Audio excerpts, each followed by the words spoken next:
Welcome to Jen's Daily Dish. Today we're going to be making caramel cake. Caramel is, simply put, utterly delicious. It goes with everything. Yeah, it goes with everything. And this is a celebratory cake, so you can have this for a special occasion or a holiday, birthday, whatever it might be. It also gives me personally another chance to redeem myself on the caramel disaster I had with the Millionaire bars. But they still turned out really well. We're gonna make something delicious today. And also because, let's make caramel cake here in the kitchen.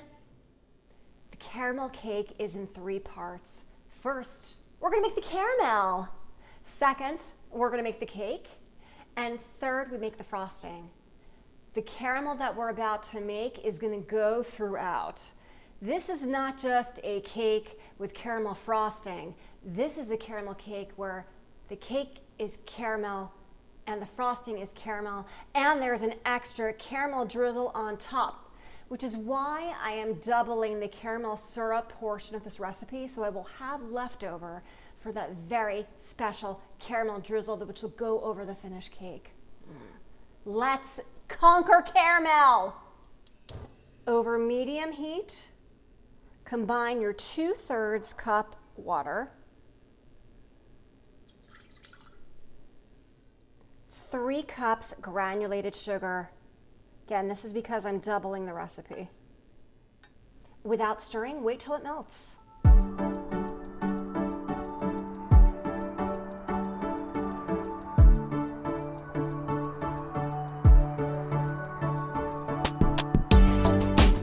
One and a half cups of water, pour it in very slowly as you've removed it from the heat. It will spurt, don't be scared.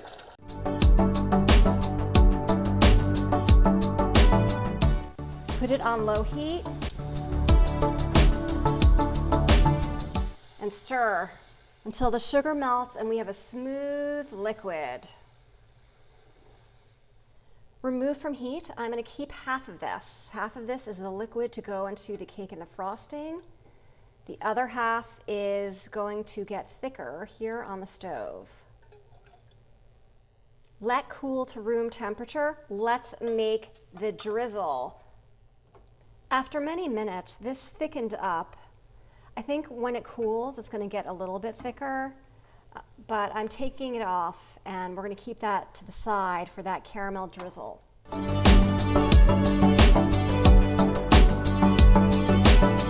Have you forgotten to like or subscribe? Go ahead, do it now. It helps me out a whole lot. YouTube will be able to find me better when you like and subscribe, and then I'll be able to make more videos. It's a win-win. While the caramel cools to room temperature, let's bake the cake. Preheat your oven to 350 degrees. Whisk the flour, 3 cups all-purpose flour, 1 1/4 cups sugar, 2 1/2 teaspoons baking powder, 1 teaspoon salt. Whisk together.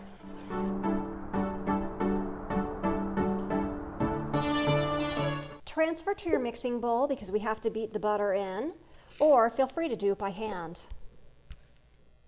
12 tablespoons unsalted butter, room temperature. Beat on low until it looks sandy.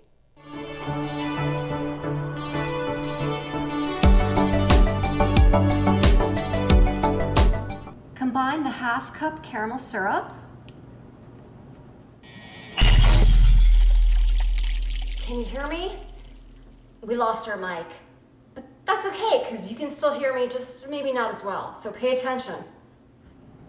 Teaspoon of vanilla or vanilla paste. 1 cup sour cream.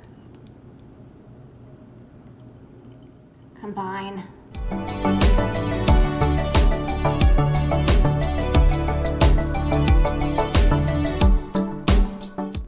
Add to the flour mixture and mix until well incorporated.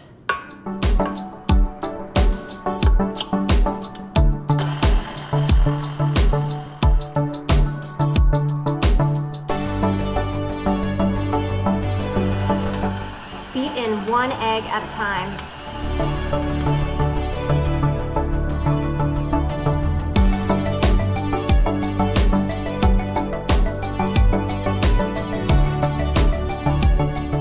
Divide the batter between two 9-inch cake pans that I have pre-greased with butter, but feel free to put parchment paper down as well. These happen to be non-stick, so I'm not too concerned, hopefully.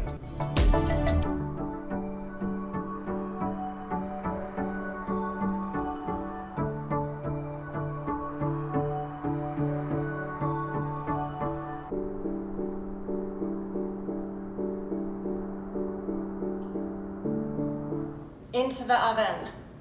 Bake for 25 to 27 minutes. They should spring back at you and start pulling away from the sides. Timer's off. Let's check them. Oh, they are a nice golden brown.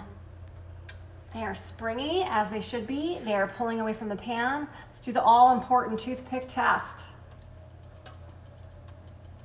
It's coming out clean. Let's take them out.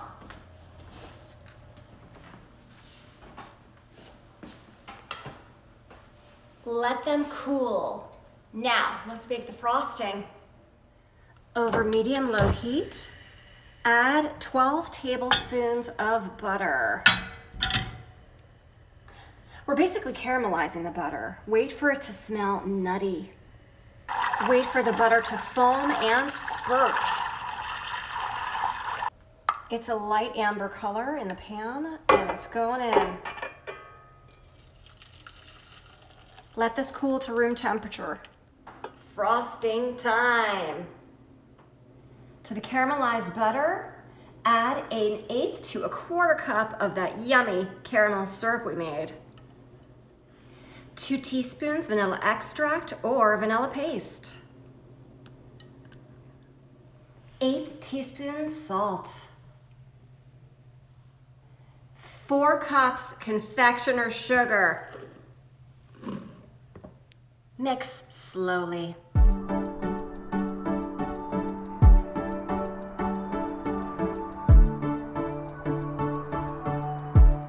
Add 1/4 cup of heavy cream, 1 tablespoon at a time. It will thin it out and turn this into lovely frosting.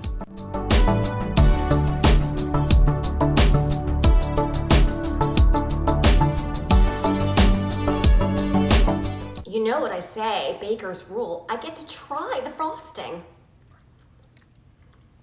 That is really good. It is deep. You taste the sugar, you taste the vanilla, and then in comes that caramel behind it, which sort of coats your tongue in the most delicious way. Flip out the cakes.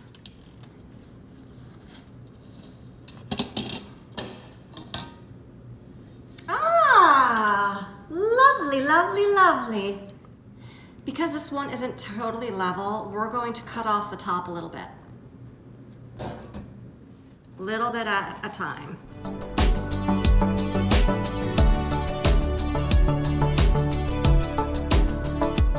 Spread 2/3 of the frosting over the first layer.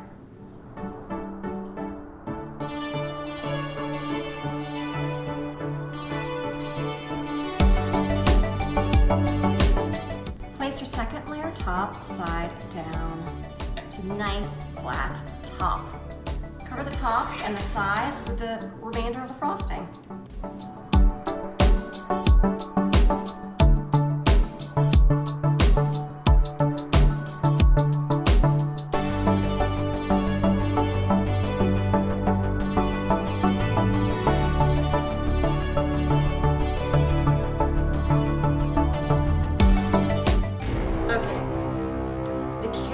Drizzle, which was a syrup consistency when I let it cool to room temperature, got completely hard. So I cheated a little bit and stuck it in the microwave for about 1.5 minutes at 30-second increments. And it is now a syrupy consistency, but it's very hot. So wait till it cools down to room temperature, and then we're gonna pour it over the cake. Let's try it.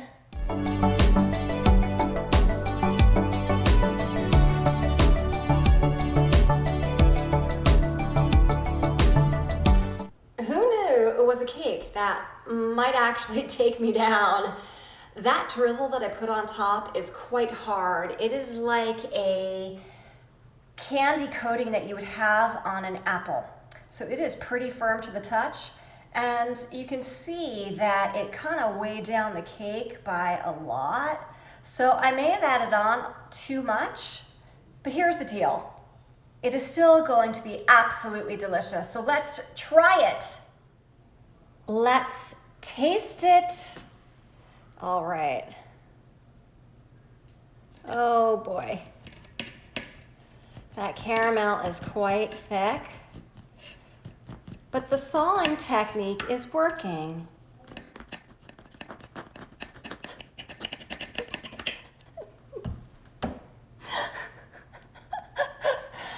Oh boy, wow, yeah, okay, all right, let's keep going.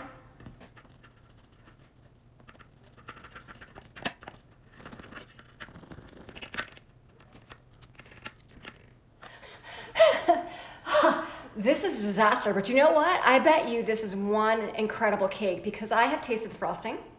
I have tasted the caramel drizzle. I have tasted the cake all by themselves, and they have been so delicious. So this will be too, despite the caramel challenges.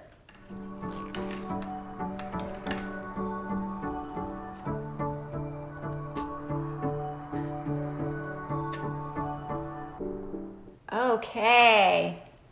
All right. Inspection time. The layers of the cake are baked pretty darn perfectly, if I do say so myself.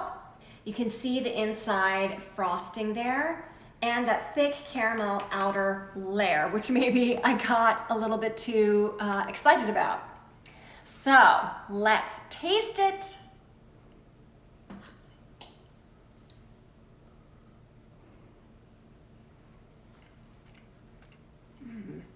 That is a really good moist cake. The frosting is just delicious. Let's see if you can try it with some of the caramel drizzle.